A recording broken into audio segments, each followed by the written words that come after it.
Faithfully delivering value and interpreting global great books. Hi, this is Sally's Book Club.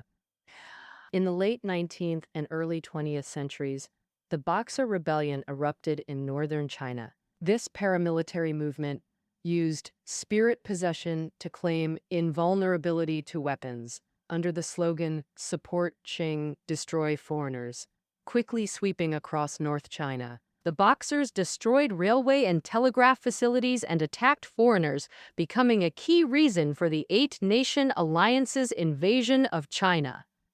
After the defeat, the Qing government was forced to sign the humiliating Boxer Protocol, pledging to suppress anti-imperialist struggles, becoming a puppet of foreign powers.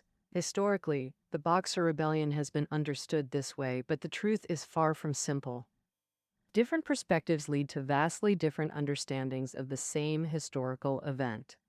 Today, we're interpreting the book History in Three Keys, aimed at inspiring contemplation of history's complexity. On the surface, it tells the Boxer Rebellion story, but essentially, it shows historians, participants, and commentators have entirely different narratives. These three perspectives correspond to event, experience, and myth, the three keys of history. The author is American historian Paul Cohen, a student of John Fairbank and Benjamin Schwartz, later a professor at Wellesley College. His History in Three Keys expanded historical understanding and won the American Historical Association Award. After being translated into Chinese, the book immediately drew high attention in China's historical circles. It's no exaggeration to say Cohen's research has influenced many. It's an essential introductory book for post-80s and post-90s young historians discussing modern Chinese history. Next, I'll discuss the following three questions. First, how do historians narrate the Boxer Rebellion? Second, what were the experiences and memories of participants in the Boxer Rebellion? Third, what value has the Boxer Rebellion been assigned in later history? Let's start with the first question. How historians narrate the Boxer Rebellion, which is the book's first part on events, describing it as history. In historians' accounts, the Boxer Rebellion has a comprehensive historical context and development, closely linked to other contemporary events. Let's first discuss why the Boxer Rebellion erupted in the final years of the 19th century, specifically in North China, which relates to a series of major events in modern history. And then, during the late Qing dynasty, North China experienced invasions by the Anglo-French allied forces and conflicts with the Taiping and Neon rebels, resulting in weak local governance, especially in western Shandong, where severe banditry emerged. For self-protection, grassroots organizations sprang up like mushrooms. For example, the Big Sword Society advocated practicing Golden Bell Shield to resist firearms and promoted the slogan, "Protect homes and property." Despite this rhetoric, in a violence-prone social environment, the line between civilians and bandits was blurred. Discipline within the Big Sword Society was also poor. The authorities initially tolerated their existence simply because banning such organizations brought more trouble than benefit. Banning them wouldn't improve local governance but would increase administrative burdens and disrupt delicate local balances.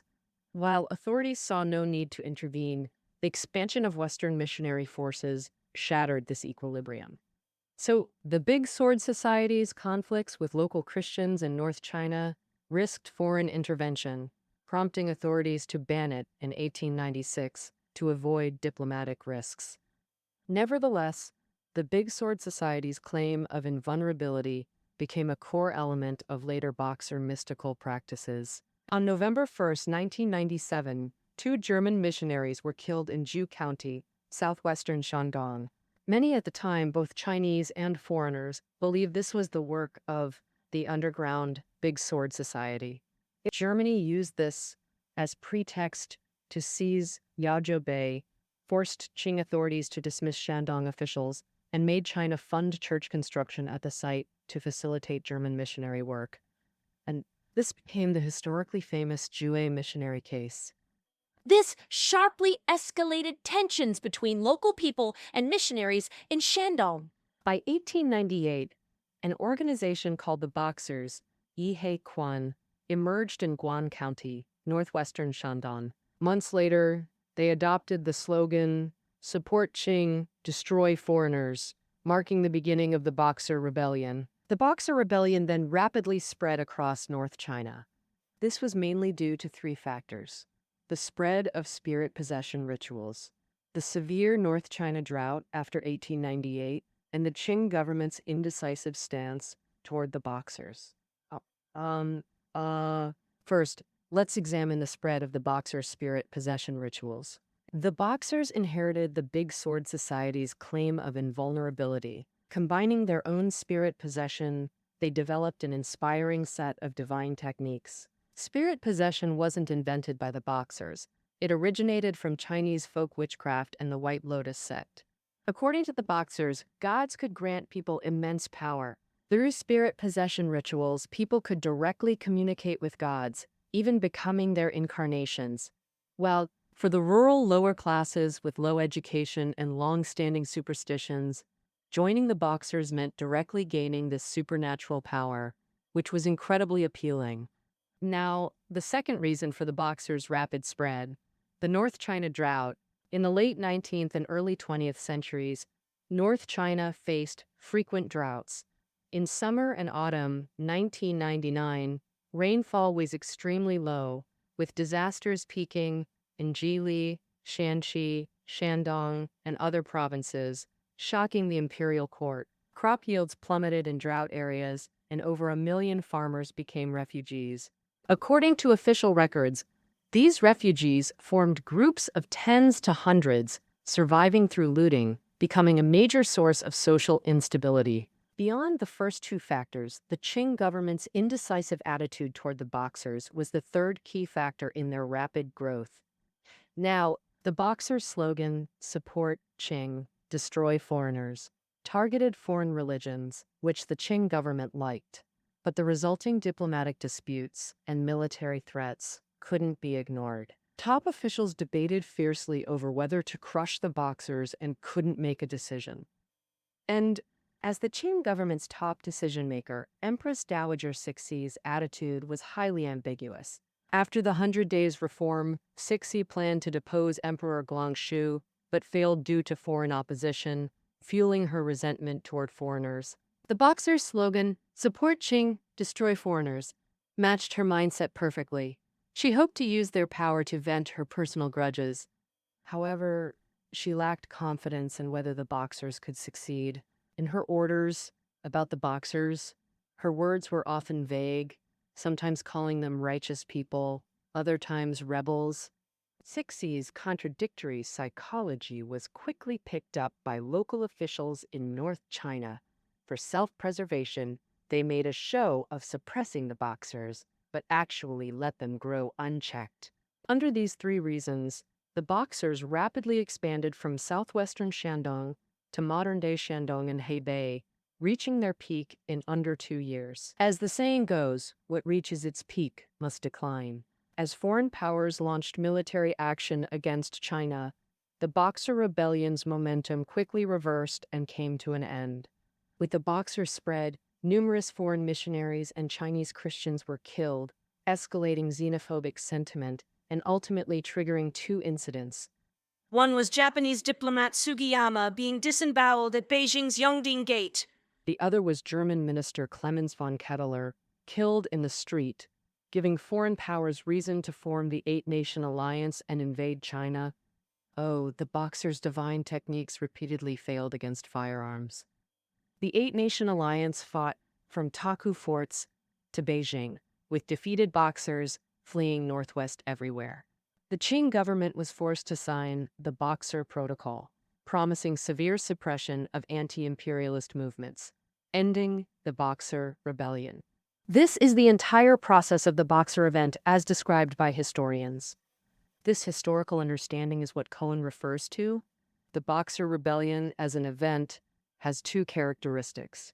First, historians' understanding is typical retrospective analysis. In narrating the Boxer event, historians operate with hindsight, fully grasping the cause-effect relationships. They outline the rebellion's origins and development, while examining its connections to other historical events, creating a panoramic overview. Second, this perspective overlooks individuals, feeling somewhat cold. Participants' personal experiences become insignificant relative to the grand event, those deeply personal memories from the movement.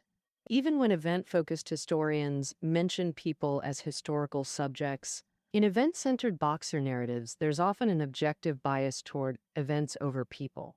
So, what did the Boxer Rebellion look like through the eyes of those who actually experienced it? This leads to the book's second part. These living, breathing people, the actual participants. What were their experiences and memories of the Boxer Rebellion? This differs greatly from historians with their hindsight advantage. And David says the upbringing of millions of participations had completely different experiences because they were immersed in events without seeing the full picture or predicting outcomes. Wrapped tightly in their own thoughts, feelings, and actions, their understanding differed markedly from historians' approach. And first, let's examine the first type of participant, farmers in North China, whose experiences reflected the despair people faced during the drought. As a mature agricultural civilization, ancient China constantly dealt with various floods and droughts. But when it comes to which disaster devastates people more psychologically, drought clearly surpasses floods. Why is that? Because people can rationally understand floods but can't reasonably explain droughts. Once floods occur, people can blame officials for poor dike maintenance and predict flood recession using climate knowledge. But with droughts, there's no clear party to blame, and the disaster doesn't automatically disappear with seasons. Under immense anxiety, people often seek clear explanations, finding scapegoats to punish and alleviate despair. The late Qing drought lasted years, peaking in 1900, when religious explanations finally emerged. A belief spread in North China that foreign missionaries angered the gods, causing the Great Drought. Coincidentally, the Boxers' anti-foreign religion slogan confirmed this belief. Their leaflets declared, "Because Catholic Protestant religions deceived and destroyed our sacred traditions, the gods withheld rain and sent 8 million divine soldiers. Only by eliminating foreigners would rain return." These divine soldiers naturally meant Boxer members. In an era of widespread illiteracy, any written statement was treated with utmost seriousness. The Boxers' persuasiveness was undeniable. Farmers on the brink of collapse firmly believed this link between foreigners and drought. Many joined the Boxers.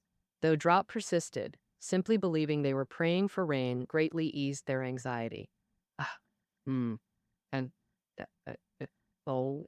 A former Boxer farmer recalled, "In the Genzi year, severe drought left people idle, so they practiced Boxer arts. The Jingzi year was 1900. That summer, heavy rain finally fell, instantly relieving drought anxiety, and farmers quickly left to return home and farm." A Boxer farmer in Tianjin said, "It's finally raining, we can farm.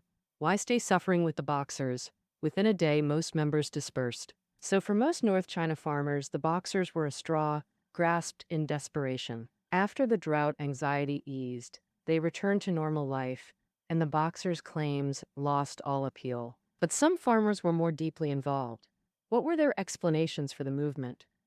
This brings forward the protagonists of the book's second part, former Boxer members. In Boxers' memories, there's fervent enthusiasm for spirit rituals, what historians might call superstition. Yet this didn't prevent it from becoming their internal logic for action. The credibility of spirit possession linked to their spiritual needs and mental state. Spiritually, these rituals were enthusiastically embraced by rural youth in North China. They found joining exciting, practicing martial arts, showing off, gaining self-satisfaction. Through spirit possession, they elevated their social status. For instance, in Shanxi, many youths joined to prove they could shoulder responsibility and protect families from war's destruction. Mentally, prolonged hunger among refugees often caused delirium. At Boxer rituals, they easily linked this mental confusion to divine union, believing it was spirit possession, thus strengthening their faith. For example, a Shandong Boxer member performed spirit possession after severe hunger. During the ritual, hypoglycemia-induced dizziness created an illusion of divine possession with supernatural power. This illusion convinced him and all witnesses of spirit possession's reality. Believing they had divine power, they bravely charged into battle. Facing foreign gunfire, how could human flesh withstand such bullets? After the gunfire, Boxer casualties were predictably heavy. According to American missionary Minor Luella's diary, on June 14, 1900, dozens of Boxers charged at them. After a volley from U.S. Marines, they left over a dozen corpses and scattered. The Boxers' magic had failed. But during the movement, the Boxers constantly invented explanations to counter doubts about spirit possession. The Boxers often explained failures of spirit possession in two ways. Either the practitioner had moral flaws or insufficient spiritual attainment. For example, after a Boxer member died in Tianjin, facing doubts about spirit possession's effectiveness, the Boxers explained, because this person was greedy, the gods wouldn't possess him. Once, the Boxers attacked a church. During the charge, some members claiming invulnerability were killed. In response, they claimed these members failed because they were too young and lacked sufficient magical skill, resulting in unstable spirit possession effects. The second explanation blamed external impurities for disrupting the magic. On June 14, 1900, Boxers in Tianjin burned a church, accidentally destroying nearby homes and shops. Facing criticism, they claimed a woman pouring dirty water disrupted their ritual. Exactly, her spilling wastewater caused partial magic failure, making surrounding properties suffer collateral damage. To address doubts, they implemented measures to ensure magic efficacy. For instance, on May 13, 1900, in Tianjin, they ordered residents to burn incense and alter calendars, changing June to August, viewing August as the best time to defeat enemies. No. After failing again in April, they mandated fire protection charms on every door. Additionally, they enforced vegetarianism on specific days and kowtowing toward the southeast. They even believed women disrupted magic and restricted their movements. Cohen argues these practices stemmed from Chinese folk legends and beliefs. In that rumor-filled, turbulent era, people were prone to credulity and scapegoating the third group. Foreigners' records reveal the death fears people faced, and this fear of death was initially spread through rumors. On May 30th, 1900, missionary Grace Newton wrote a letter in Beijing.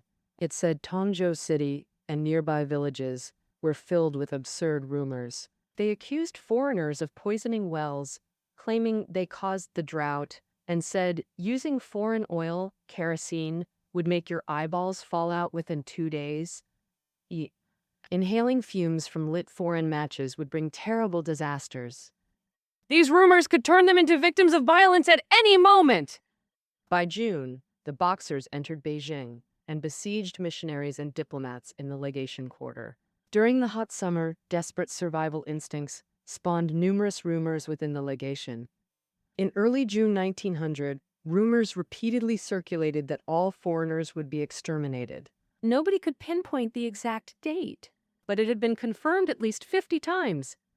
Another rumor story is quite interesting. Rumors about the Boxers even spread among the heavily armed Eight-Nation Alliance troops. In June 1900, as a U.S. Marine unit marched from Tanggu to Tianjin, stories of Boxer invulnerability spread through their ranks. These tales terrified inexperienced young soldiers who anxiously asked local Chinese, "What torture would we endure if captured by the Boxers?" Locals claimed they'd be sacrificed on altars, enduring boiling oil, lingqi, or execution, intensifying some soldiers' fears. One young Marine even committed suicide from terror. Death became foreigners' most vivid memory, especially for missionaries during the rebellion. Documenting mutual atrocities, diaries recorded Boxer killings of converts and the Alliance's brutal reprisals against Boxers. During Tianjin's occupation, troops regularly humiliated locals and raped women, worst in Russian or German-controlled Hedon district. Missionary Luella Minor's diary noted Russian troops massacring women and children en route from Tianjin to Beijing. Hundreds of women committed suicide to avoid rape. 12 young bodies were found in a Tongzhou well. Cohen thus notes the Eight-Nation Alliance's atrocities matched the Boxers in scale. Clearly, death became central to these participants' memories of the Boxer Rebellion. This concludes the Boxer Rebellion through participants' eyes, what Cohen calls the Boxer experience. Content-wise, unlike the Boxer event in historical narratives, these accounts are limited to personal perspectives. So while they can't depict the full picture, they enrich and enliven our understanding of the rebellion. Using participants' recollections offers two crucial insights for historical understanding. First, personal experiences allow genuine historical immersion. Long have we attributed the rebellion solely to imperialist aggression and landlord oppression. Correctly so. But this explanation isn't unique to the Boxers. Any modern Chinese historical event could use it as the ultimate explanation. Ultimately, history concerns human thoughts and actions, connecting specific people and facts in time and place. Personal experiences better satisfy our need to feel history's texture. Second, participants' accounts can't show history's entirety. Uncritically using them to dismiss historians' broader research is dangerous. True, participants experience history partially or fully, but their views are filtered through cultural biases, emotions, motives, and psychological needs. Thus, personal accounts, especially interviews long after events, can't simply equal historical facts. The Boxer Rebellion ended within a generation's experience, but historical events don't die with their conclusion. Its historical significance stems from later value judgments, especially by intellectuals. Due to history's deep ties with reality, people reappropriate events' value based on contemporary social contexts. This adds a third dimension, value judgment, to historical knowledge beyond objective facts and personal experience. Forming Cohen's third framework, thus emerged the Boxer Rebellion, with attached value judgments after the event ended. To illustrate, Cohen examines the New Culture movement, 1910s, and May 30th movement, 1920, showing differing intellectual evaluations to reveal history's complexity. First, let's look at the New Culture movement's evaluation of the Boxers. Overall, this movement held a negative attitude. First, the New Culture movement of the 1910s aimed to oppose tradition, criticize Confucian orthodoxy and prevalent ghost or deity beliefs, with the latter being its anti-superstition focus. Unfortunately, linking practices to critiques. Unfortunately, the Boxers' practices like spirit possession and invulnerability were precisely based on such beliefs. So, how did key New Culture figures evaluate the Boxers? Take Lu Xun as an example. As a leading tradition critic, he attacked the Boxers. In a New Youth article, he mocked their martial arts promotion for satire. At that time, some educators advocated martial arts for youth fitness, especially Qigong descriptions. He sarcastically said, "This martial arts thing was tried in 1900. Unfortunately, that attempt was nominal and failed completely." See how Lu Xun deliberately confused Boxer martial arts with traditional martial arts in this article. Actually, the former relied on spirit possession beliefs, while the latter aimed for physical fitness. Lu Xun wasn't ignorant of the difference. He used Boxer criticism to negate traditional culture. From Lu Xun's evaluation, we see he embraced New Culture as a mission, while rejecting tradition. The Boxers were chosen as traditional culture representatives for critique due to their superstition.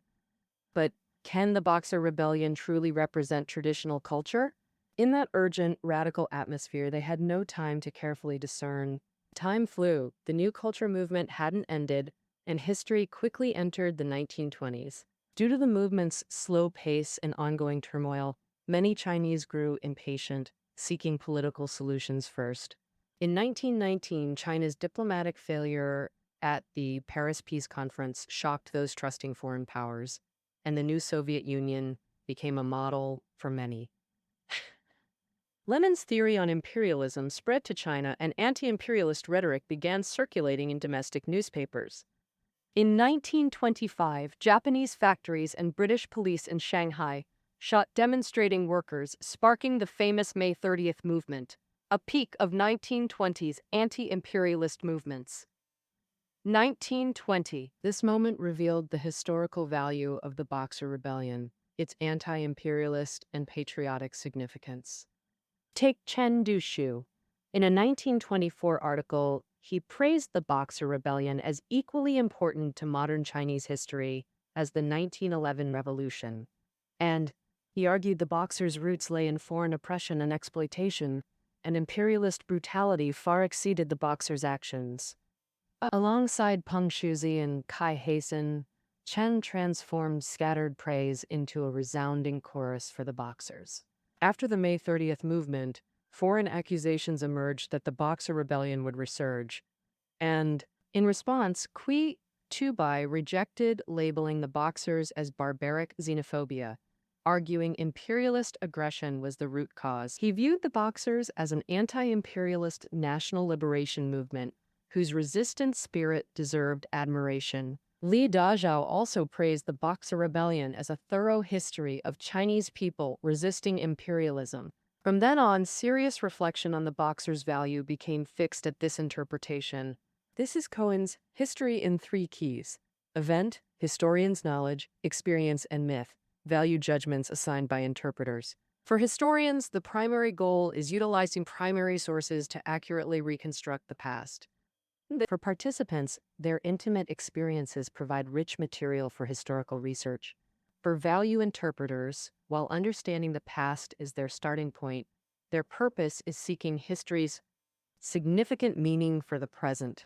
The difference lies in historians pursuing authenticity while interpreters pursue relevance. If we add participants' experiences, these three dimensions provide a path to understanding history's complexity. Perhaps historical and conclusive, embracing historical truth can never be fully replicated. But these three keys combine to form the history people seek. Finally, let's briefly summarize and evaluate this book. The uniqueness of History in Three Keys is that while it appears to study the Boxer Rebellion, the real intention lies elsewhere. Through multi-angle Boxer narratives, the author skillfully shows how different minds think about history. This groundbreaking historical framework is undoubtedly a major breakthrough in traditional historiography. No wonder this book gained immediate popularity in China after translation. Additionally, it offers all enthusiasts a methodology for understanding history.